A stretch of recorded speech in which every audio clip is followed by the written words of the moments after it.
నమస్తే రమగారు. నమస్తే జయ. రమగారు, ఏదైనా ఒక మంచి సిరీస్ లాంటిది, అంటే పెద్దది కాకపోయినా ఒక 2-3 భాగాలు వచ్చేలాగా చెప్పుకుందామండి. చందమామ సీరియల్ ఒకటి చెప్తా. పంచకళ్యాణి. ఓ, గుర్రం అండి. గుర్రం. రైట్. గుర్రం ఏం కనపడదు కథలో, మనకి క్యారెక్టర్సే కనిపిస్తాయి. పంచకళ్యాణి కోసం చేసే ప్రయత్నం. పూర్వం ఒక రాజ్యానికి ఒక పెద్ద రాజుగారు ఉండేవారట. ఆయన కాలంలో వీరదాస్ అని ఒక అతను ఆయన ఆశ్రయించుకుని వచ్చాడు. చాలా బుద్ధిమంతుడు, చాలా అనుభవశాలి, పరాక్రమవంతుడు, ప్రయోజకుడు, చాలా అన్ని మంచి లక్షణాలు ఉన్నాయి. వీరదాస్కు 3 కొడుకులు, రాజుగారికి 3-4 కుమారులు ఉన్నారు.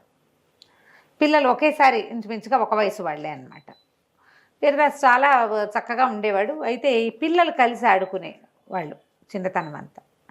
పిల్లలు పెరుగుతుంటే ఏమవుతుందంటే, క్లాస్మేట్స్ లేదా ఏదైనా ప్లేమేట్స్ అనుకో, రాజుగారి పిల్లలకు ఒక ప్రత్యేకత, ఉద్యోగస్తుల పిల్లలకి కొంచెం తక్కువ ప్రత్యేకతలు ఉంటాయి. అవును, అంతేగా ప్రయారిటీస్ ఎక్కువ ఉంటాయి కదండి. కదా, వాళ్ళకి ఇచ్చే టాప్ ప్రయారిటీ వేరు, వీళ్ళకి ఇచ్చేది వేరు. అవును, ఆ తేడాలు తెలుస్తూ ఉండేవి. ఏదో చిన్నగా తగాదాలు అవుతూ ఉండేవి. పిల్లల తగాదాలని ఎప్పుడు నాన్నలు వాళ్ళు కల్పించుకునేవాళ్ళు కాదు. ఒకసారి నువ్వా నేనా అని ఒక స్పర్ధ వచ్చింది పిల్లల్లో. వీళ్ళు కొంచెం యువకులు అయ్యారు, మరి చిన్నపిల్లలు కాదు, పెద్దవాళ్లే. 20, 25, 18 అలా, అదే 25 లోపు 18 పైన ఈ 3 కుమారులు రాజుగారి అబ్బాయిలతోటి స్పర్ధ పోరాడారు. ఈ పోరాటంలో ఏమైందంటే, రాజుగారి కుమారుల్లో ఒకడు మరణించాడు. అయ్యో, గగ్గోలెత్తిపోయింది రాజ్యం అంతా. పిల్లల్ని తండ్రిని పట్టుకున్నారు. పట్టుకుంటే రాజు అన్నాడు, నేను ఈ పిల్లల విషయంలో ఇలా తప్పు పట్టలేకపోతున్నాను, కానీ నువ్వు ఒకటి ఆలోచించు. నా కుమారుల్లో ఒకరి మరణానికి కారణమైన నీ పిల్లల్ని వదిలేయాలా? ఇది ఆటగా మొదలై మరణానికి దారితీసింది. నేనేం చేయాలి ఇప్పుడు? సరే, ఒక పని చెయ్యి. నీకు అసాధ్యమైన ఒక పని చెప్తా. నీ కుమారులతో సహా వెళ్ళి దాన్ని సాధించుకురా.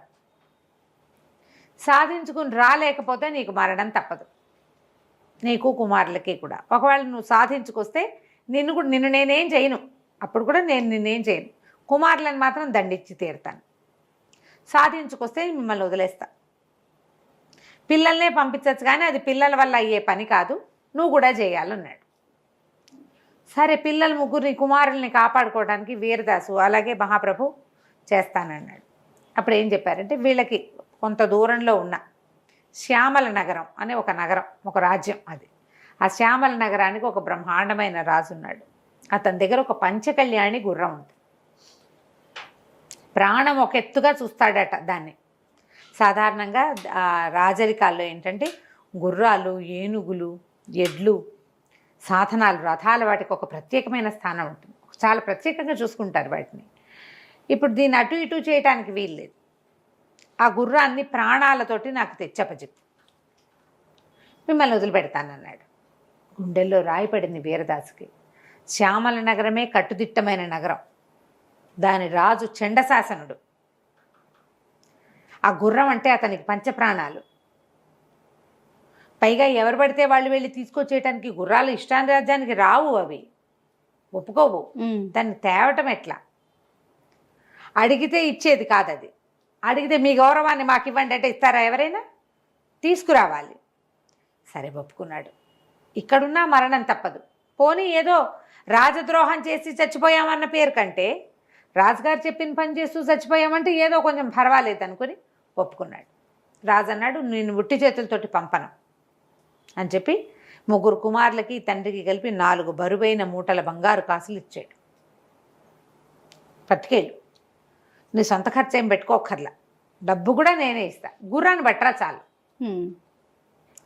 సరే, ఆయన ఎందుకో అది పెట్టుకున్నాడో మనకు తెలియదు. ఒప్పుకున్నాడు. సరే, ఏం చేశారు, ఇంట్లో చెప్పేసి భార్యను వదిలిపెట్టి కుమారులు, వీరదాసు, 4 కలిసి బయలుదేరి వెళ్ళారు. వెళ్ళి శ్యామల నగరపు శివార్లలో ఉన్న ఒక పెద్ద దేవాలయ సముదాయంలోకి ప్రవేశించారు. ప్రవేశించాక అక్కడ ధర్మకర్త ఒక ఆయన ఉన్నాడు. అదేంటంటే దేవుడి మాన్యం. దేవాలయం అవతలకుండి వీళ్ళు వెళ్ళిన సముదాయాలు, భవన సముదాయం ఏంటంటే దేవుని మాన్యం. ఆ భగవంతుడి కోసం చేయబడుతున్నటువంటి వ్యవసాయ భూములు అవన్నీ. బస్తాల కొద్దీ చిట్టు, తవుడు, గడ్డి అవి ప్యాక్ చేస్తున్నాయి. ఆ దేవుడి మాన్యపు గడ్డి అదంతా కూడా రాజుగారి అశ్వశాలకి వాటికి తరలించబడుతుంది. అశ్వశాలకి గోశాలకి వెళ్తుంది. చాలా గ్రాండియర్ ఉంది అక్కడ. ఎన్ని బళ్ళున్నాయో, ఎంతమంది మనుషులు ఉన్నారో. సరే, ఇతను ఏం చేశాడు, ఆ దేవాలయం ధర్మకర్త దగ్గరుండి ఈ కమతం అంతా చూసుకుంటాడు. ధర్మకర్తను చూడబోతే సరే ఇతను చూసి మంచి బలాఢ్యుడైన మనిషి, కుర్రాళ్ళు మంచి జవజవలాడుతూ ఉన్నారు. రాచరికంలో పెరిగిన వాళ్ళ పోకడలు వేరేగా ఉంటాయి. రాజుగారికి సమీపస్థలుగా పెరిగారు కదా, వీళ్ళని చూసి ఆయన చేతిలో ఉన్న బరువైన సంచి చూసి అదంతా దానమేనని అంచనా వేశాడు ధర్మకర్త. సరే, వీళ్ళకి ఇది చేయాలని మేము ఒక ముఖ్యమైన పని మీద వచ్చాం, మాకు మీరు ఆశ్రయం ఇవ్వండి, మా పని అయిపోయాక వెళ్ళిపోతామని చెప్పాక సరే ఆయన ఏమనుకున్నాడు, వీళ్ళు చూస్తే గ్రాండ్గా ఉన్నారు, ఈ వీరదాసు పేరు కూడా ఎప్పుడూ విన్నట్టుగానే ఉంది, రాజుగారి ఆంతరికుడు ఇతను బాగా అని. సరే, ఏం చేశాడు ఆయన, లోపల పిలిచాడు, వీళ్ళకి భోజనాధికాలన్నీ ఏర్పరిచాడు. కొంచెం శుభ్రంగా స్నానాలు చేసి తండ్రి కొడుకులు భోజనం చేశారు. పిల్లల్ని పడుకోమన్నాడు. కుమారులు నిద్రపోయాక ధర్మకర్తని దగ్గరికి పక్కకి తీసుకెళ్ళి జరిగిందంతా చెప్పేసాడు. ఇలా జరిగింది, నా పిల్లడి కుమారుల ప్రాణాలు మీ చేతుల్లో ఉన్నాయి, మేము రాజుగారి పంచకళ్యాణి గుర్రం తీసుకెళ్ళటానికే వచ్చాం అనగానే ఆయన నిర్ఘాంతపోయాడు. అమ్మో అన్నాడు. ఈ వీరదాస్ ఏం చేశాడు, ఈ బంగారపు మూట ఉంది కదా, ఇతను నవర్సుల మూట, కాసులు ఇచ్చాడు కదా రాజుగారు, ఆ కాసుల మూట ఎత్తి చేతిలో పెట్టాడు. మీకు ఇచ్చేస్తున్నా, ఇది మమ్మల్ని అశ్వశాలలో ప్రవేశపెట్టండి చాలు, మీరు ఇంకే సహాయము చేయక్కర్లా నాకు. తను చాలా ఆలోచించాడు ధర్మకర్త. అయ్యా అది కాదండి, దొరికారంటే చంపేస్తారు, మీ చావుకి నేను కారణం అవుతాను, మీ అంతటా మీరు ఇక్కడ ఏదో ప్రయత్నం చేసి వెళ్ళారంటే ఒక రకము అంటే, ఇతను ఏమన్నాడంటే, కాదండి, మేము అక్కడ రాజద్రోహ నేరం కింద నా పిల్లల్ని అరెస్ట్ చేస్తారు, నా పిల్లల ముగ్గురిని చంపేస్తే నేను నా భార్య బతికుండం, మా జన్మాంతం వీరదాసు కొడుకులు రాజద్రోహులు అన్న మాటే నేను మోసుకోవాలి, ఒకవేళ నేను బతికుంటే. నేను చచ్చినా మా కుటుంబీకులు ఎవరైనా మా బాబాయ్ కొడుకులు మామయ్య కొడుకులు వచ్చినా వీరదాస వాడు రాజద్రోహి కదా అన్న మాటే మేము అనిపించుకోవాలి. ఏదైనా ప్రయత్నంలో చచ్చిపోతే, పోనీ మీ రాజుగారి చేతిలో చచ్చిపోయినా రాజుగారు చెప్పిన పని చేస్తూ చచ్చిపోయామన్న పేరైనా ఉంటుందండి. ఇది అసంఘటిత కార్యాన్ని చేయడానికి పూనుకున్నాడు సాహసి వీరదాసు, వాడి కొడుకులు సాహసులు, ఆ పేరు ఎలా ఉంది, రాజద్రోహి పేరు ఎలా ఉంది. కాబట్టి నేను ఇదే కోరుకుంటున్నాను, దయచేసి ఈ డబ్బు ఉంచుకోండి మీ దగ్గర, మీరు మమ్మల్ని ప్రవేశపెట్టండి. అంటే ఆయన బాగా ఆలోచించామన్నాడంటే, మీరు నన్ను నమ్మి ఇంత మాట చెప్పారు, ఇంకొకళ్ళు అయితే మిమ్మల్ని ఇక్కడే అరెస్ట్ చేయించేవాళ్ళు, కానీ ఇది భగవంతుడి మాన్యం, దేవుడికి ఒక మాన్యంలో జరిగే వ్యవహారాలు ఏవి కారణం లేకుండా జరగవని నమ్ముతాను నేను. చిట్టు తవుడు రోజు చిట్టు పొట్టు వెళ్తాయి ఇక్కడి నుంచి, ఆ చిట్టు బస్తాల్లో కూర్చోబెట్టి మిమ్మల్ని గోతం కుట్టేసి ఆ బళ్ళ మీద వేసేస్తాం. ఇవి అశ్వశాలకే వెళ్తాయి, రేపు ఉదయం వెళ్ళబోతున్నాయి బళ్ళు, చాలా బళ్ళు అందుకే ఉన్నాయి. కూర్చోబెట్టి పంపిస్తాం. పంపించిన తర్వాత మీరు ప్రాణాలతో తిరిగి వస్తే మీ మూట మీరు తీసుకెళ్తారు, కానీ మీ డబ్బులు నాకొద్దు. మీరు తిరిగి రాకపోతే భగవంతుడికి కైంకర్యం చేస్తాను. ఇది మీరు రావాలని శతవిధాలో కోరుకుంటున్నాను. ఇది కోరుకోవటం రాజుగారి గుర్రం పోవాలని కోరుకోవటం అని అనుకోకండి, ఒక నలుగురి ప్రాణాలు దీని మీద ఉన్నాయన్న దీని కొద్దీ నేను ఇట్లా అంటున్నానని చెప్పాడు. సరే అన్నాడు. రాత్రికి పడుకున్నాడు. అయినా తెల్లవారుసామున 4 నిద్రలేపారు. ఒక బస్తాలో కూర్చోబెట్టి మొత్తం చిట్టుతోటి మిగిలిన భాగం అంతా నింపేసి బస్తాలు కుట్టేశారు. కొన్ని వందల బస్తాల మధ్యలో ఈ 4 బస్తాలని, ఈ తండ్రి కొడుకులను కూర్చోబెట్టిన బస్తాలను పెట్టేసి పంపించేశారు. వాళ్ళకి చాకులు ఇచ్చారు లోపల నుంచి కోసుకునేందుకు వీలుగా. అశ్వశాలలో మొత్తం బస్తాలన్నీ దింపేశాక నాన్న కొడుకులు కలిసి ఆ బస్తాని కోసేసి బయటకు వచ్చారు. అశ్వశాల చాలా పెద్దది, కొన్ని వందల వేల గుర్రాలు ఉన్నాయి. వీళ్ళు నిదానంగా వెతుక్కుంటూ వెళ్ళారు. చీకట్లో తెల్లవారుజామున వెళ్ళారు. వెళ్తే అక్కడికి వెళ్ళేసరికి మధ్యాహ్నం అయింది. అశ్వశాలలో కోసుకుని ఒక మూల కూర్చున్నారు దొరక్కండా. చీకటి పడ్డాక ఈ పని మొదలుపెట్టారు. వెతుకుతుంటే మెల్లిగా వాళ్ళకి కాసేపటికి కనపడింది. ఈ పంచకళ్యాణి గుర్రం చాలా ప్రత్యేకంగా ఉంటుంది. దాని లక్షణాన్ని బట్టి అది పంచకళ్యాణి అని గుర్తుపట్టాలి. పిల్లలకి తెలియదు కానీ వీరదాసుకు తెలుసు. అతను బాగా మంచి ఇది ఉన్నవాడు కదా, పెద్దవాడు కదా, అనుభవశాలి. దాంతో అతను ఏం చేశాడు, గుర్తుపట్టి ఆ గుర్రం దగ్గరికి వెళ్ళాడు. వెళ్ళేసరికి ఆ గుర్రం వీళ్ళు కొత్త వాళ్ళని చూసేసింది. అది కళ్ళు పెద్దవి చేస్తుంది, వణుకుతుంది. గుర్రం సకిలించడానికి ప్రయత్నం చేస్తుంది. దగ్గర అయితే ఈ చీకటి మాటున కొంచెం చీకటిగా ఉంది కదా, గుర్రపు లక్షణాలు కనిపెట్టాడు కానీ దాని మొహంలో ఉన్న ఎక్స్ప్రెషన్స్ ఈయన కనిపెట్టలేకపోయాడు. అదే. దాన్ని ప్రత్యేకంగా కట్టిన కట్టుబడి, దానికి పెట్టిన ఆహారాలు, అవన్నీ వాసనలు అవన్నీ కనిపెట్టి వెళ్ళాడు. ఈ దగ్గరకు వచ్చేసరికల్లా అదేం చేసింది, ఆ గుర్రం ఒక్క ఎగురెగిరి తను పట్టుకోపోయేసరికల్లా తన్నేసింది వీళ్ళని, పెద్ద పెద్దగా సకిలించేసింది. సకిలించి విదిలించుకోవడానికి ట్రై చేసి పక్కనున్న కర్రలన్నింటినీ తోసేస్తే ఏవో కొన్ని డబ్బాలు లాంటివి, మంచినీళ్ళ బుంగలు అవి పెట్టారు. ఆ బుగ్గలన్నీ ఒకదానికొకటి తగిలి పెద్ద మోత అయింది. సకిలింపుకి ఎవరు లేచురారు. సకిలింపు విత్ మోత అయ్యేసరికల్లా ఏదో జరిగిందని ఒకళ్ళిద్దరు లేచి వచ్చారు, కేకలు పెట్టారు, ఎవరో ఉన్నారు, ఎవరో వచ్చారు లోపలికని. ఇక పట్టేశారు, పట్టుకున్నారు. అయ్యో. పట్టేసేసారు. పట్టేశాక వాళ్ళల్లో ఒకడు ఈయన గుర్తుపెట్టాడు. ఒరే వీడు ధారానగరం నుంచి వచ్చిన వాడు, ఈయన రాజుగారి ఆంతరికుడు, నాకు తెలుసు, నేను చూశాను ఇదివరకు వెళ్ళినప్పుడు అని వాడు గట్టిగా కేకలు పెట్టాడు. ధారానగరం నుంచి శ్యామల నగరం దాకా ఎటా వచ్చారు వీళ్ళు? అక్కడి నుంచి పట్టుకున్న నలుగురిని పెడరెక్కలు విరిచి కట్టేశారు. రాజుగారి దగ్గర తీసుకుపోయారు. తెల్లవారేసరికి రాజు సరే కుర్రాళ్ళని నుంచోబెట్టాడు, కానీ ఈయన ధారానగరంలో రాజుగారికి ఆంతరంగికుడు అని తెలిసింది. సైన్యాధిపతి వచ్చి చూశాడు, ఈయనని గుర్తుపట్టాడు. ఓ చిన్న ఉచితాసనం వేయించి కూర్చోబెట్టాడు. ఆయన అడిగాడు, ఇంత ప్రయత్నం ఎందుకు చేశారు మీరు? నా గుర్రం మీద చెయ్యేసిన వాడిని క్షమించను నేను, పైగా మామూలుగా మాకు శిక్షలు ఎక్కువ, మేము చండశాసనుడు రాదు ఆ పేరుంది ముందు, ఎందుకు ఇంత ప్రయత్నం చేశావంటే ఇంక ఏమీ చేయలేక వీరదాసు జరిగిందంతా చెప్పేసి. ఇప్పుడు నీ ప్రాణం ఎక్కడుంది? కత్తి మొన మీద ఉన్నది. నీతో పాటు నీ కుమారులు ముగ్గురు. ఎంత ప్రమాదకర స్థితిలో ఉన్నావు. నీ సాహసానికి నేను మెచ్చుకుంటున్నాను. కానీ ఏముంది, వాళ్ళు అక్కడే పొడి చేసి ఉండొచ్చు. నిన్ను గుర్తుపట్టి వాళ్ళు నిన్ను పట్టుకొచ్చారు. నా గుర్రం తీసుకెళ్ళడానికి వచ్చానని నువ్వు నాకే చెప్తున్నావు. నేను నా కత్తి మొన మీద ఉన్నావు కదా నువ్వు. ఇలాంటి ప్రమాదకర స్థితి నీ జీవితంలో ఎప్పుడైనా జరిగిందా? గుర్తు చేసుకుని చెప్పు నాకు. నువ్వు చెప్పిన విషయం నాకు నచ్చితే, అది ఇంత ప్రమాదకరమో అని నేను నమ్మితే, ఇంత ప్రమాదం అని నేను నమ్మితే నీ కొడుకుల్లో ఒకడిని వదిలేస్తా ప్రాణాలతో అని చెప్పాడు రాజు. పాయింట్ ఎంత డిఫరెంట్గా ఉంది. ఇప్పుడు ఈయన ఒక కథ చెప్పాలి, అది రియల్గా జరిగి ఉండాలి, రియల్గా అనిపించాలి, ఇతను కనిపించాలి ముందు, రాజు కనిపించాలి, అప్పుడు వదులుతాడు అనేసరికల్లా ఇతను ఆలోచించాడు. ఇలాంటి ప్రమాదాలు జీవితంలో చూస్తూనే ఉంటామండి. మన జీవితాలు, మానవ జీవితాలు ఎప్పుడూ ప్రమాద పంచుకు వెళ్ళిపోతున్నాడు. ఒక్కోసారి కావాలని మనమే తెలుసుకోకుండా వెళ్ళిపోతాం, అనుకోకుండా మన మీద పడిపోతే. నా చిన్నతనంలో ఒక సంఘటన జరిగింది. అది కూడా ఇలాగే, ఇట్లాంటి ప్రాణాపాయ స్థితి. చావు తప్పి కన్ను లొట్టపోయి బయటపడ్డాను నేను. అంటే రాజు చెప్పు, నేను ఆ కథ వింటాను అన్నాడు. బేతాళి కథలాగా అదే, సేమ్ అలానే అనిపిస్తుంది. ఇతను చెప్పాడు, నా చిన్నప్పుడు నేను 10 ఏళ్ల పిల్లాడిగా ఉన్నప్పుడు మా నాన్న, మాకు ఆవులు అవి ఉండేవి. మా నాన్న దగ్గర ఆవులు ఉండేవి, ఆయనకి పశుపోషణ చేసేవాడు. అయితే మా ఆవుకు ఒక దూడ పుట్టింది. ఒక ఆవుకి మిగిలిన గొడ్లతో కాకుండా ఆవుని సమీపంలో ఉన్న అడవికి తీసుకెళ్ళి మేపుకురమ్మన్నాడు.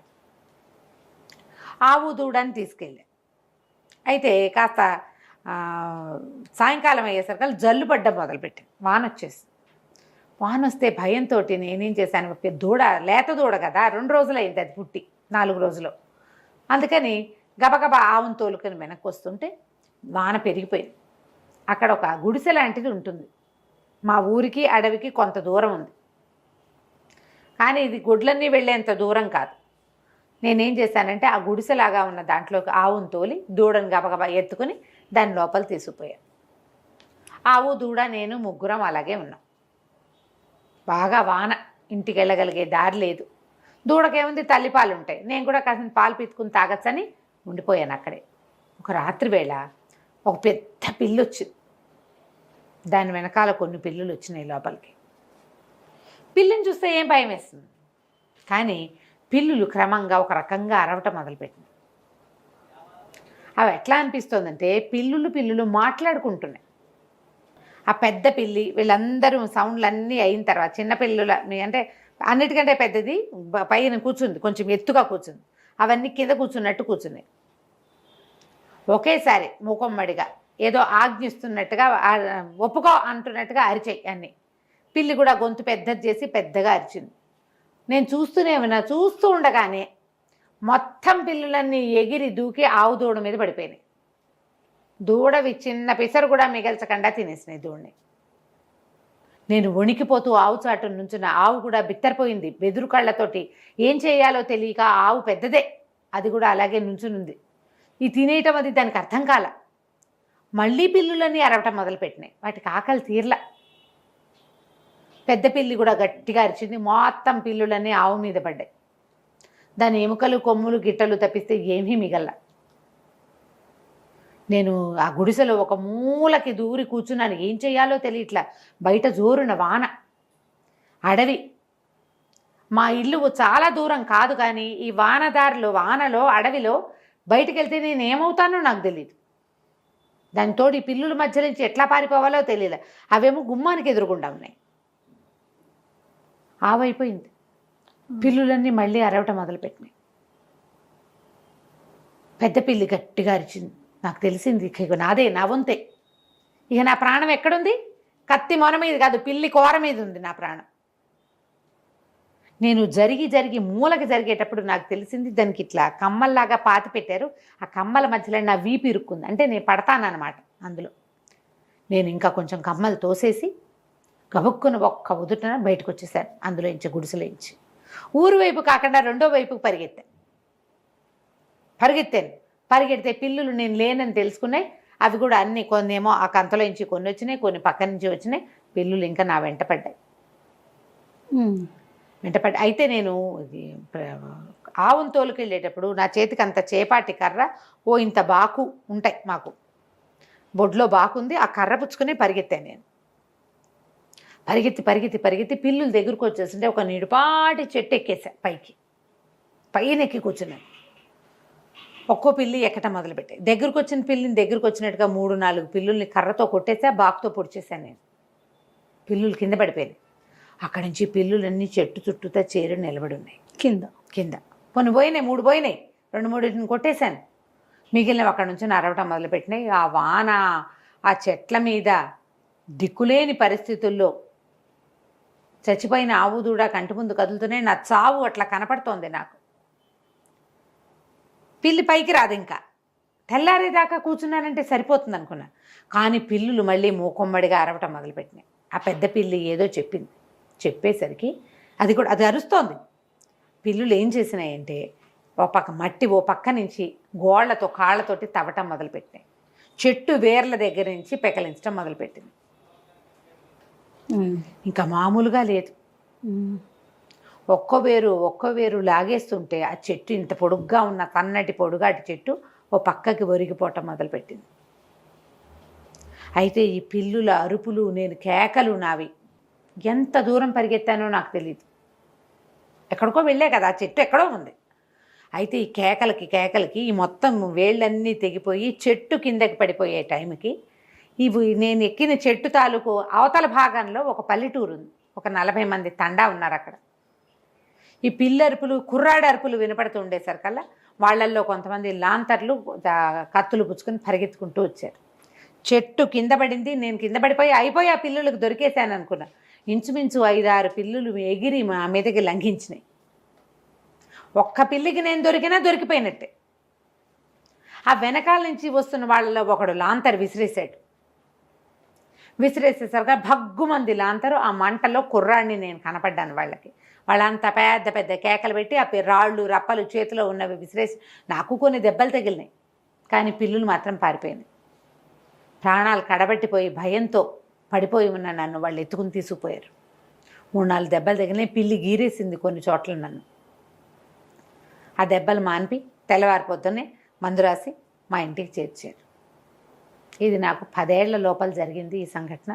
10 ఏళ్ల పిల్లాడప్పుడే ఇలాంటి చావు కొస మీద ఉండటం ఏమిటో నేను అనుభవించాను అన్నాడు. రాజు ఆశ్చర్యపోయాడు. ఎంత ప్రమాదకర సంఘటన! నువ్వెంత ధైర్యశాలివి! భగవంతుడు నీకు అవకాశం ఇచ్చాడు కదా రెండోది. సరే, నేను కూడా నీకు అవకాశం ఇస్తాను. నీ చిన్న కడుకును వదిలేస్తున్నా, వాడిని నేనేం చేయను. ఇంకేమైనా ప్రమాదకర సంఘటనలో నువ్వు ఉన్నావా? అదేమిటో నాకు చెప్పు అన్నాడు. ఇతను ఆలోచించడం మొదలుపెట్టాడు. గుర్తు రావటల్లా ఏం చేయాలో ఆలోచిస్తున్నాడు. నెక్స్ట్ ఇంకొకటి అడిగి ఒక పిల్లోడిని వదిలేశాడు కదా రాజు. వదిలేశాడు. శ్యామల నగరపు రాజుగారు వీరదాసుని అడిగాడు, ఇంకొక విషయం చెప్పు, ఏదైనా ప్రమాదభరితమైన పరిస్థితిలో నువ్వు ఉన్నది. ఆల్రెడీ ప్రమాదంలో ఉన్నాడు. మళ్ళీ ఇంకొకటి అంటే పాపం ఇంకేమైనా కదా, నువ్వు ఇలాంటివి ఇంకేమైనా ఫేస్ చేసావా? ఇప్పుడు కత్తి మొన మీద ఉన్నావు నువ్వు, అది అంటే ఆయన చెప్పండి. తెలివితేటలు తెలుసుకోవటం కోసమా, ఎలా తప్పించుకున్నాడు అని? అంటే ఇతను ఎంత సాహసో తెలుసుకోవటం కోసం ఇదే సాహసం. ఇక్కడ దాకా రావడం. అయితే ఏం చెప్పాడంటే, నేను కొంచెం యువకుడిని అయ్యాక, వీరదాస్ చెప్తున్నాడు అనమాట, చిన్నప్పుడు నేను ఆ ప్రమాదం తప్పించుకున్నా, కొంతకాలం పాటు నేను అడవికి వెళ్ళాల, తర్వాత పెద్దవాడిని అయ్యా క్రమంగా, ఇంకా అది మర్చిపోయాను. ఊళ్ళలో అందరూ చెప్తారు ఇలాంటివి ఏవో జరుగుతుంటాయి జీవితంలో, ముందుకు వెళ్ళిపోవాలని. వెళ్ళిపోమా, యాక్సిడెంట్లు అయ్యి కోలుకుంటారు, మళ్ళీ బండెక్కరా, ఇంకా అదే కదా, ఎక్కుతారు, విమానాలు ఎక్కరా, ఎక్కుతారు. పడవల మీద వెళ్ళే వాళ్ళు కూడా అంతే, చావుదప్పి కనలొట్టపోయి కాస్త ఒప్పుకొచ్చాక మళ్ళీ పోతారు. ఈయన కూడా అట్లాగే అయ్యాడు. అయితే కొంచెం యువకుడిని అయ్యాను, కొంచెం పెద్దవాడు అయ్యాక నాకు ఎప్పుడు కొండల మీదకి ఎక్కటం అవి ఇష్టంగా ఉండేది. పెద్ద తోడు గీడు నేను వాంఛించేవాడిని కాదు. ఆకుపచ్చగా ఎత్తుగా ఉన్న కొండలు చాలా ఆకర్షించేవి. ఓసారి ఒక చుట్టాల ఊరు వెళ్ళా నేను. వెళ్తే ఆ ఊళ్ళో కొంచెం బలాదూరు తిరుగుతారు పిల్లలు, ఏముంది అలా తిరుగుతూ ఉండగా దూరంగా ఒక ఆకుపచ్చటి కొండ చాలా ఆకర్షించింది నన్ను. పర్వత ప్రాంతం చాలా బాగుంది. నేను ఆ పర్వతం మీదకి ఎక్కగా ఎక్కగా ఎక్కగా ఒక కనుమలోంచి పొగ వస్తుంది, ఒక చోట్లోంచి. అదేంటి కనుమ అట్లా ఎత్తుగా ఉండి ఒక లోతుగా ఉంది, ఆ లోతులోంచి దాన్నే కనుమ అంటారు. అవునవును, పర్వత కనుమలు అంటాం కదా. ఆ కనుమలోంచి పొగ వస్తుంటే అక్కడ ఏముందో చూద్దాం అనుకున్నాను. నేను ఎక్కుతున్న కొండ మీద నుంచి పక్కకి మళ్ళీ ఆ కనుమ వైపుకు వెళ్ళా. శిఖరం దాకా ఎక్కి లోపలికి చూస్తే ఆ దూరం నుంచి దూరంగా కనబడుతున్న పొగ దగ్గర నుంచి రావటం మొదలుపెట్టింది. ఆ చూసే సమయంలో పొగ ఎక్కువగా వచ్చి నేను ఉక్కిరి బిక్కిరైపోయి కనుమ వైపుకి దొర్లి పడిపోయాను.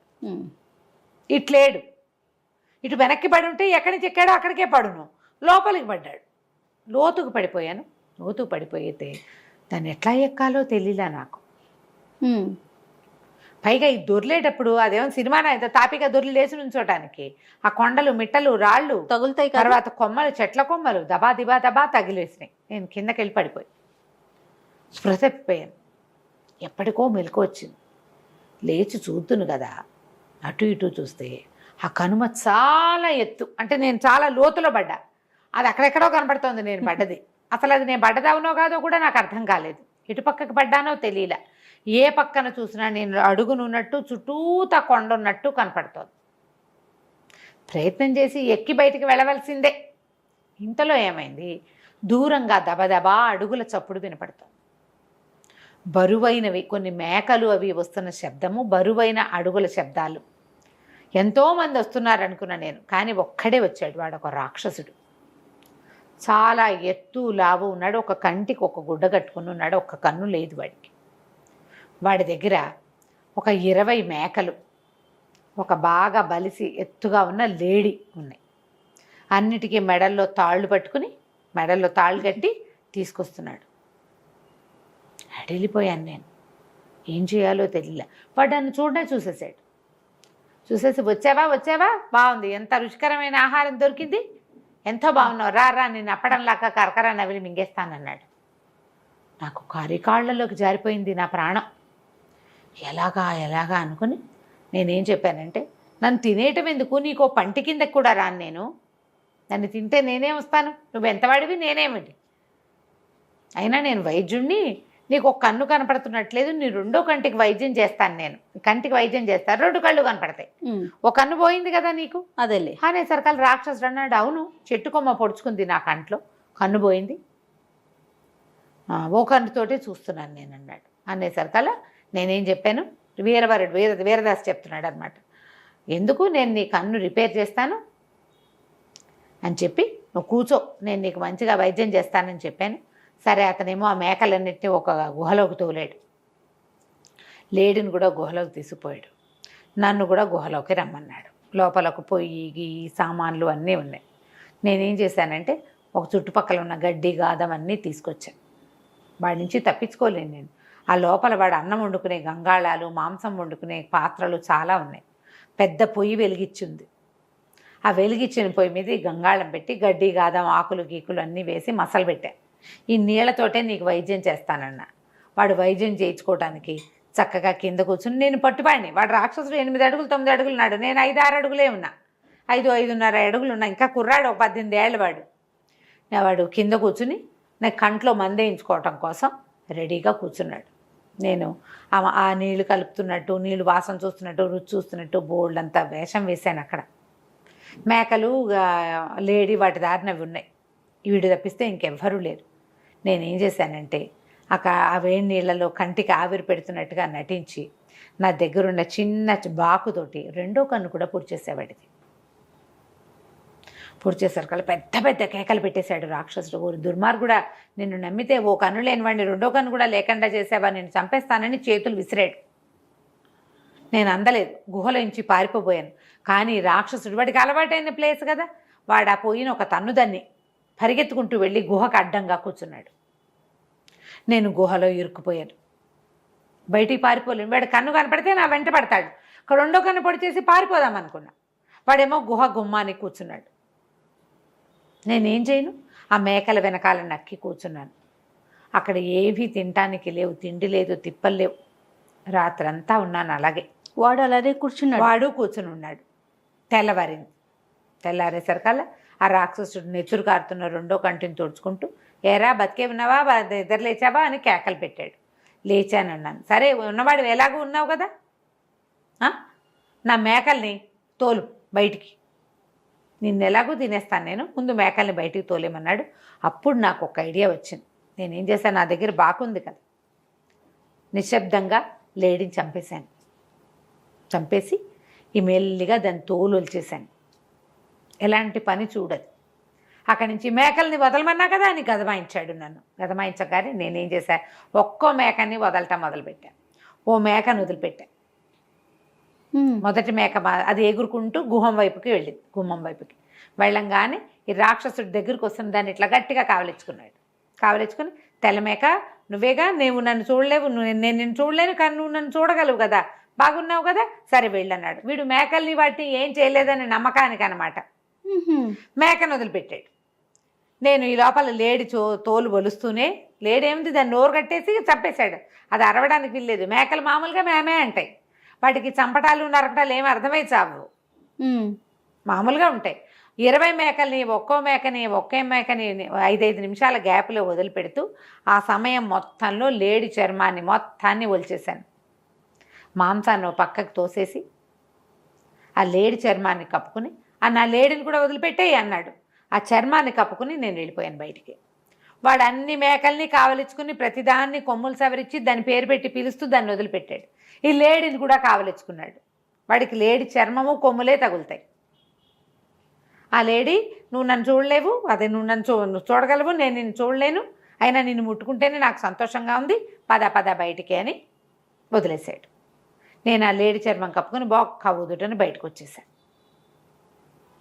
మేకలు లేడీ అన్నీ బయటికి వెళ్ళిపోగానే రాక్షసుడు పెద్ద పెద్ద గొంతుతోటి అరవడం మొదలుపెట్టాడు. ఎక్కడున్నావంటే ఇంకెక్కడున్నాను, నేను వెళ్ళిపోతున్నానని బయట నుంచి సమాధానం చెప్పగానే రాక్షసుడు, ఊరి దుర్మార్గుడా, నువ్వెంత తెలివి, సరే నీ తెలివితేటలకు మెచ్చుకున్నాను, ఇదిగో ఈ ఉంగరం పట్టుకెళ్ళని ఉంగరం ఇవ్వబోయాడు.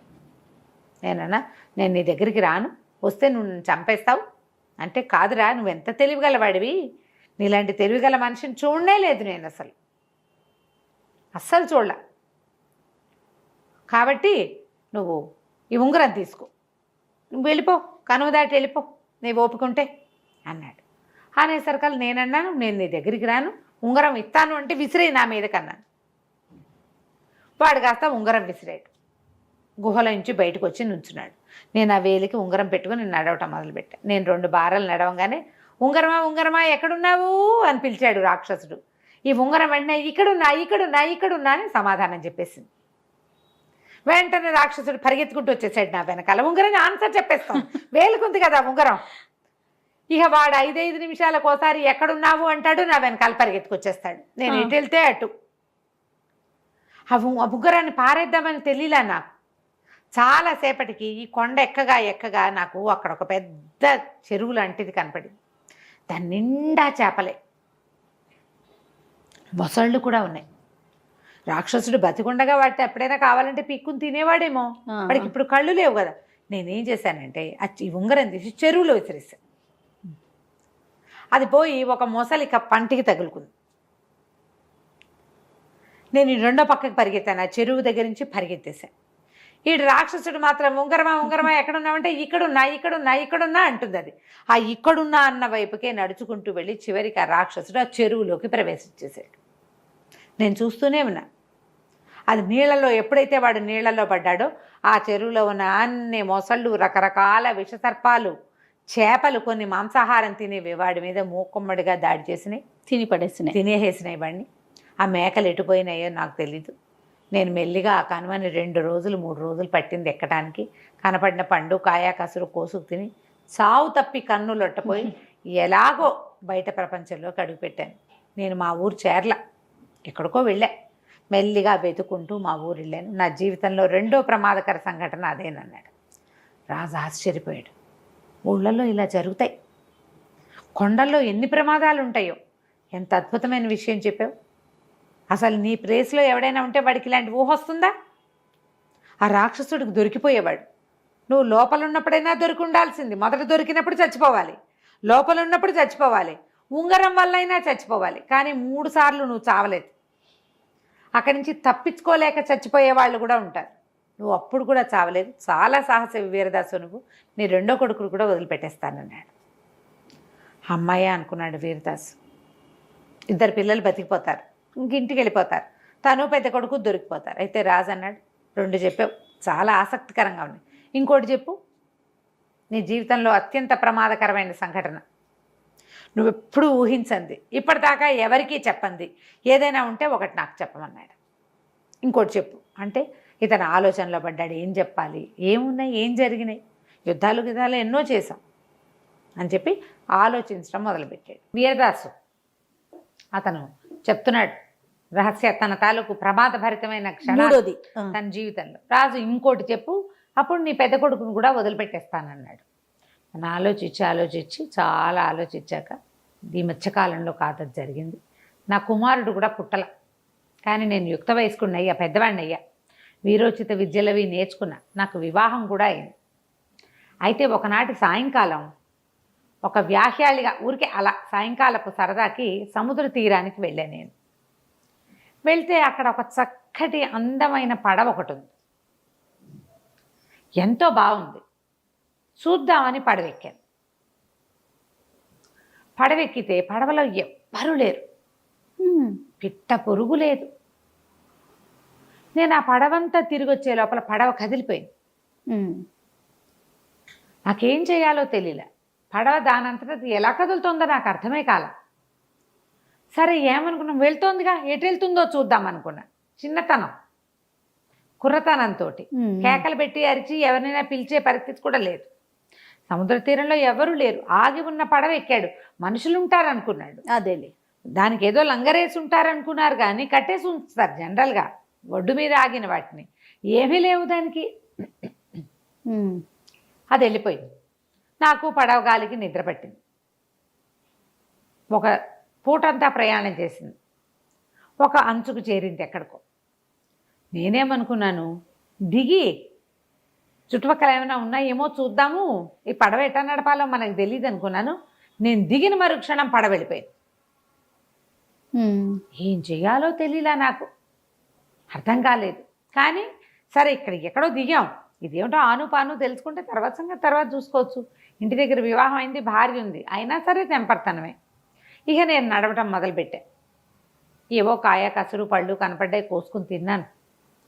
సముద్రపు గాలి, వెదర్ బాగుంది. అది ఒక పచ్చటి, ఒక ఏకాంతంగా ఉన్న ఒక ద్వీపం. ఓ పక్కకు ఉన్నట్టుంది. ఈ సముద్రపు అలలు అవి తగులుతూ ఇసుక అది అందంగా ఉంది, మంచి ఆకుపచ్చగా అందంగా కనపడుతోంది. నడుస్తూ వెళ్ళి ఇక ఎక్కడికి నడవాలో తెలియక, మనుషులు ఎవ్వరూ కనపడక ఓ చెట్టు ఎక్కి కూర్చున్నాను. మాగన్నుగా నిద్రపట్టింది. చెట్టు మీద దించి జారి పక్కకు పడ్డాక నాకు తెలిసింది నేను ఒక ఎత్తు ప్రదేశం మీద ఉన్నాను. డౌన్లో జరుగుతున్న సంగతి ఏదో నాకు కనపడుతోంది. ఆ డౌన్లో ఒక అమ్మాయి ఓ 25 26 4 ఉంటాయి. ఓ ఏడనర్థం ఏడాది దాటిన ఒక చంటి బిడ్డని ఎదురుగుండా పెట్టుకుని ఒక కత్తి పెట్టి వాడిని ఇట్లా పడవడానికి ట్రై చేస్తోంది. వాడు పిల్లాడు తను పొడుస్తోంది అనుకోవటల్లా, చంటాడికి ఏముంది, కత్తి చాకు ఏదో ఒకటి అది పుచ్చుకొని లాగుతున్నాడు. ఈ అమ్మాయి వాడిని విదిలిస్తుంది, చెయ్యి వెనక్కి తీసుకుంటుంది, మళ్ళీ అంటుంది, వాడు పట్టుకుంటాడు, కిచకిచా నవ్వుతాడు పిల్లాడు, కత్తి పుచ్చుకుని లాగుతున్నాడు, తల్లి పిల్లాడు లాక్కుంటున్నట్టుగా ఉంది. నాకు అర్థం కాలేదు, పిల్లాడిని చంపేస్తుంది అనుకుని గబగబా వెళ్ళి, ఎవరమ్మాయి నువ్వు, ఏం చేస్తున్నావు? నా వల్ల కావట్లేదయ్యా వీడిని చంపటం అంటే. వాడిని చంపటం ఎందుకమ్మా, చంటి బిడ్డని చంపటం ఎందుకు, నువ్వు ఏమిటి అని అడిగాను. అడిగితే ఏం చేయను, నా పిల్లాడే వీడు, చంపలేకపోతున్నాను, చంపితే కానీ కుదరదు. చంపటం ఏమిటి, ఇక్కడ ఎవ్వరూ లేరు, నువ్వు అసలు ఎట్టా వచ్చావు, నేను అదేదో దిక్కుమాల పడవెక్కి వచ్చాను, ఎవరు పిట్ట పురుగు లేని చోట శుభ్రంగా ఉన్నావు, చిన్నపిల్లలే ఉన్నావు, నువ్వేమిటి ఈ చంటి పిల్లాడేమిటి, వాడిని చంపటం ఏమిటి నువ్వు అంటే, ఏం చేయను నాయనా, వీడిని వండి రాక్షసుడికి అన్నం పెట్టాలి, నేను పొయ్యి మీద గంగాళం కూడా పెట్టొచ్చాను, వీడిని చంపి అందులో పడేయాలి అనగా నిర్ఘాంతపడి, రాక్షసుడు ఉన్నాడా, పసిబిడ్డని చంపి వాడికి పెడతావా అని అడిగాను. అడిగితే పెట్టాలి, నేనేమో తెలియక సముద్ర తీరాన పిల్లాడిని కాసేపు ఆడించడానికి తీసుకొచ్చేసరికల్లా అక్కడ ఏదో పడవ కనపడితే పిల్లాడి చేతులు ఆడిస్తున్నాడని ఊరికే పడవెక్కి చూపిద్దామని ఎక్కంగానే అది కదిలి వచ్చేసింది, కేకలు పెట్టినా ఎవరూ పలకలేదు, అది లాక్కొని వచ్చి తీసుకొచ్చి ఈ ద్వీపంలో దింపింది. ఏం చేయను మరి, పిల్లాడు ఉన్నాడా, నాకు తిండి తిప్పలవాడు, నా పాలు తాగినా నేను ఏదో ఒకటి తినాలి కదా, ఏడాది దాటిన పిల్లాడు, వాడికి తిండి కావాలి, కొన్ని తల్లిపాలున్నా తల్లికి తిండి కావాలి కదా. దిగాను, అంతా వెతికేసరికల్లా ఇక్కడ ఒక రాక్షసుడికి దొరికిపోయాను, వాడికి ఏమైనా వండి పెట్టాలి, వంట చేసి పెడుతున్నాను, పిల్లాన్ని చంపి పెడతావా పెట్టవా అంటున్నాడు, చంపి పెడతానన్నాను, ఆ పెడతానంటే వీడిని చంపలేకపోతున్నాను పసిపిల్లాడిని అని వలవలా ఏడ్చింది. ఏడవంగానే నన్ను ఏం చేసావంటే, నేనేం చేయను, వాడు పొయ్యి వెలిగించి దాని మీద గంగాళం ఎక్కించి పెట్టాడు, గంగాళంలో నీళ్లు నేనే పోసొచ్చాను, చంపేసి పిల్లాడిని అందులో కూర్చోబెట్టాలి. సరే పద ముందు అక్కడికి వెళ్దామని చెప్పి ఆ చంటి పిల్లాడిని తల్లిని పుచ్చుకుని ఆ గంగాళం దగ్గరికి వెళ్ళాను. వెళ్ళేసరికల్లా అక్కడికి గంగాళం కింద మంట పెట్టి నీళ్లు మా సలసల్లాడిపోతాయేమని మంట అమ్మాయి చిన్నది చేస్తోంది, వాడు వచ్చి పెద్దది చేస్తున్నట్టు రాక్షసుడు. మంట పెరిగితే ఇంత పెద్ద గంగాళం అది మరగాలి కదా. సరే ఇదేం చేశాడు, దగ్గరికి వెళ్ళి చూసేసరికల్లా రాక్షసుడు ఇంకా దగ్గర లేడు. గంగాళం నేనేం చేశాను, మంట కొంచెం చిన్నది చేసి పిల్లాడిని అవతల ఎక్కడైనా దాచేయి గంగాళంలో పెట్టానని చెప్పు అని పోయి నేను గంగాళంలో కూర్చున్నాను. ఆ గంగాళంలో వీరవదాస్ ఎక్కి కూర్చున్నాడు, గంగాళం మీద మూత వేసుకుని లోపల కూర్చున్నాడు. ఏదో కాస్త వేడిగా ఉంటుంది అంతే కదా, సన్న మంట, ఆ గంగాళం ఇత్తడికి అది వేడెక్కాలి కదా. సరే ఇతను ఏం చేశాడు, కింద 2 చెక్కముక్కలు చెట్టు కొమ్మలు విరిచి గంగాళంలో పడేసి అందులో కూర్చున్నాడు. కూర్చునేసరికల్ రాక్షసుడు వచ్చాడు ఇందులోకి. చంపేశావా అని అడిగాడు. చంపాను, ఇందులో పడేశాను అంతే. సరే అని వాడు వచ్చి దగ్గర కూర్చుని మంట పెట్టడం మొదలుపెట్టాడు. దగ్గర కూర్చుని మంట పెడితే కాలదు. ఈ అమ్మాయికి ఏం చేయాలో తెలియదు, అమ్మాయి అటు ఇటు తిరుగుతాను, దానికి ఏం చేయాలో తెలియట్లా. నేనేమో గంగాళంలో ఉన్నాను, క్రమంగా నీళ్లు వేడెక్కి కాళ్ళు కాలిపోవటం మొదలుపెట్టినాయి. 2 చెట్ల కొమ్మలు వేసాడు, ఎంతసేపు కాస్తాయి అవి, అదే కదా, వేడికి మెల్లిగా వేడెక్కిపోతాయి కదా. అయితే ఇంతలో ఏమైంది, రాక్షసుడు కొద్దిగా వాడికి ఆ పొయ్యి పక్కన కూర్చున్నాడు కదా, మాగన్నుగా నిద్ర పట్టింది. వాడు ఎప్పుడైతే నిద్ర పట్టిందో ఈ అమ్మాయి గబుక్కన గంగాళం మూత తీసింది. పడుకున్నాడు, లేచి వచ్చేయమని ఆ కాలిపోతున్న గంగాళం నుంచి ఎట్టాగొట్టా బయటపడ్డా నేను. బయటపడేసి చూస్తే వాడేమో నిద్రపోతున్నాడు. ఈ అమ్మాయి పిల్లాన్ని ఎత్తుకుని ఒక పక్కన నుంచింది. ఏం చెయ్యాలి మాకు తెలియదు, ఎలా బయటపడాలి, ఎట్లా బయటపడాలో తెలీదు, ఎటు వెళ్తే వాడు ఏం చేస్తాడో తెలియదు. సరే ఇంతకీ ఏం చేసాం, ఈ లోపల అమ్మాయి ఆ మోతలు ఉన్న బల్లెని చూపించింది. ఆ బల్లెని చూపించి ఈ రాక్షసుడిని ఏదైనా చేయమని సైగ చేసింది. నేను అటు వెళ్ళి ఆ బల్లెని తీసుకొచ్చుకున్నా. రాక్షసుడు గాఢంగా నిద్రపోతున్నాడు. మొదట మాగన్నుగా పట్టింది నిద్ర, ఒళ్ళెరక్కండా పడుకున్నాడు. వాడు అన్నం తిండి తయారవుతుంది, నరమాంసం తినచ్చు అన్న ఉద్దేశంతో ప్రశాంతంగా పడుకున్నాడు. సరే నేను అటు ఇటు చూసి ఇంకెవరైనా ఉన్నారా ఏమిటి అమ్మాయిని అడిగా. ఎవ్వరూ లేరు, అక్కడ ఒక్క రాక్షసుడే ఉన్నాడు. ఆ పడవ వాడిదే. అదే ఇట్లా పిచ్చి మొహాల్లో ఉన్న మనుషుల్ని తీసుకొస్తుంది, దానికి వేరే దారి లేదు. ఆ పడవ నుంచి పడవ తప్ప దానికి రెండో దారి లేదు.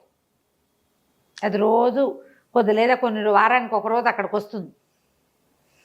నిర్ణీత సమయం తర్వాత నడిచి వచ్చేస్తుంది, మళ్ళీ వెళ్తుంది. మళ్ళీ వస్తుంటా పడవ అట్లా తిరుగుతుంటుంది. ఏ పిచ్చి విధమైన అందులో ఎక్కితే అది ఇక్కడికి వచ్చేస్తుంది. అట్లా ఆ అమ్మాయి వచ్చింది. 3 రోజులు తిరిగేసరికి, వారం తిరిగేసరికి నేను కూడా వచ్చాను. సరే ఆ బల్లెని తీసుకున్నాను. అలాగా ఇటు పక్క నుంచి నిలబడి ఆ రాక్షసుడి తలలో ఇంచి మొహం మీద నుంచి నేలలోకి పాతుకుపోయేలాగా ఆ బల్లెని వేసి గుచ్చేశాను. రాక్షసుడి మొహం నేలకి తాపటం పెద్దవాడు కళ్ళు తెరిచి కూడా నన్ను చూడలేకపోయాడు. గిలగిలా కొట్టుకుని మరణించాడు. సరే అక్కడే ఉన్న బేబో కాయ కసురు ఆ అమ్మాయి వంట చేసుకుంటోంది. కాస్త అన్నం పెట్టింది నాకు. పిల్లాడిని ఎత్తుకుని ఉంచుంది. ఏం చెయ్యాలి మేము సముద్ర తీరం వైపుకు వెళ్ళిపోయాం ఇద్దరం కలిసి. చూద్దాం ఏం జరుగుతుందని. విచిత్రంగా మమ్మల్ని ఇద్దరిని అక్కడికి తీసుకొచ్చిన పడవ రెడీగా నుంచుంది అక్కడ. అదేం చేస్తుంది, ముందు మనుషులు తిరిగే తీరం వైపుకి వెళ్తుంది. అది అక్కడ ఎవడైనా ఎక్కితే తీసుకొచ్చేస్తుంది. ఎవరు ఎక్కకపోయినా సరే దాని టైం అయ్యాక దాని అంతటా అది వచ్చేస్తుంది. అలా అలవాటుగా తిరుగుతోంది అనమాట. షట్లింగ్ చేస్తుంది అది. గభాలను మేమిద్దరం ఆ పడవలోకి ఎక్కేసాం. ఆ అమ్మాయి చంటి బిడ్డని ఎత్తుకుని వచ్చేసింది. ఇద్దరం ఎక్కాం. సముద్ర తీరంలో దిగాం. ఆ అమ్మాయి పిల్లాన్ని ఎత్తుకుని వెళ్ళొస్తానని చెప్పి వెళ్ళిపోయింది. ఆ అమ్మాయి ఎవరో కూడా నాకు తెలియదు. పిల్లాడు మాత్రం ముద్దులు మూటకట్టే పిల్లవాడు ఏడాది దాటినవాడు. నేను ఇంటికి వచ్చాను. ఆ తర్వాత మా నాన్నతోటి ఇవన్నీ చెప్తే ఇట్లాంటి ప్రమాదాల జోలికి వెళ్ళొద్దు, ఈసారి తప్పించుకున్నావు, ప్రతిసారి నీకు భగవంతుడు అవకాశం ఇవ్వడన్నాడు అని చెప్పేసరికల్ ఈ రాజుగారు ఒక కుర్చీలో కూర్చొని మాట్లాడుతున్నారు కదా, రాజు వీరదాసు. రాజుగారి కుర్చీ వెనకాల నుంచి ఒక నడివయసు ఆవిడ వచ్చింది. వీరదాసు బాగున్నావా, నువ్వు రక్షించిన పిల్లాడు వీడే అని రాజును చూపించింది. అబ్బా చూపించి, మరి నాయన వాళ్ళ నా ప్రాణాల రాక్షసుడి దగ్గర నుంచి నిన్ను నన్ను రక్షించిన వాడు ఇతనే, ఆ పడవలో తీసుకొచ్చి వదిలిపెట్టాడు, ఆ రాక్షసుడిని చంపి నిన్ను రక్షించాడు అని చెప్పి చాలా సంతోషించింది. సూపర్. రాజు ఆశ్చర్యపోయాడు. నేను ఈ కథని మా అమ్మ దగ్గర కొన్ని వేల సార్లు విన్నా, కానీ ఇలాంటివి ఎప్పుడైనా జరుగుతాయా అని చాలా ఆశ్చర్యపోయాను. ఇది నిజంగానే జరిగిందని నేను ఇవాళ నిజంగా నమ్ముతున్నా. మా అమ్మ చెప్తే నిజమే, కానీ ఎక్కడో ఒక అపనమ్మకం ఉండేది. నీకు వచ్చిన ప్రమాదాలు విచిత్రమైనవి, కానీ నువ్వు ఎంత ధైర్యంగా వాటిలో నుంచి బయటపడ్డావు. చాకచక్యంగా మీ అబ్బాయిని వదిలిపెట్టేస్తున్నా. నీ ప్రమాదాన్ని నమ్మాను నేను. తర్వాత నిన్ను కూడా నమ్ముతున్నా. నీ వల్లే ఇవాళ నేను రాజుగా ఉన్నా, ప్రాణాలతో. ఇవాళ నీ సాహసం కూడా నాకు చాలా నచ్చింది. నీ 3 కుమారులను కాపాడుకోవటం కోసం నువ్వు ఇంత పని చేయటానికి, ప్రాణానికి ఇదయ్యి, నలుగురు చచ్చిపోవడానికి కూడా సిద్ధపడి, రాజద్రోహ నేరం కాకుండా ఏదో రాజాజ్ఞ నెరవేరుస్తూ చచ్చిపోవడానికి సిద్ధపడిన నీ సాహసం నాకెంతో నచ్చింది. నా పంచకళ్యాణి నీదే, పట్టుకెళ్ళిపో. నా దగ్గర ఎన్నో అనేకమైన అమూల్యమైన రత్నాలు ఉన్నాయి మా ఖజానాలో. కొన్ని రత్నాలను కూడా నీకు ఇస్తానని బోల్డంత డబ్బు, వజ్రాలు, వైఢూర్యాలు, రత్నాలు అమూల్యమైనవి ఇచ్చి అతన్ని పంచకళ్యాణితో సహా పంపించాడు. ఈ నగరం నుంచి మళ్ళీ అక్కడికి వెళ్ళిపోయారు.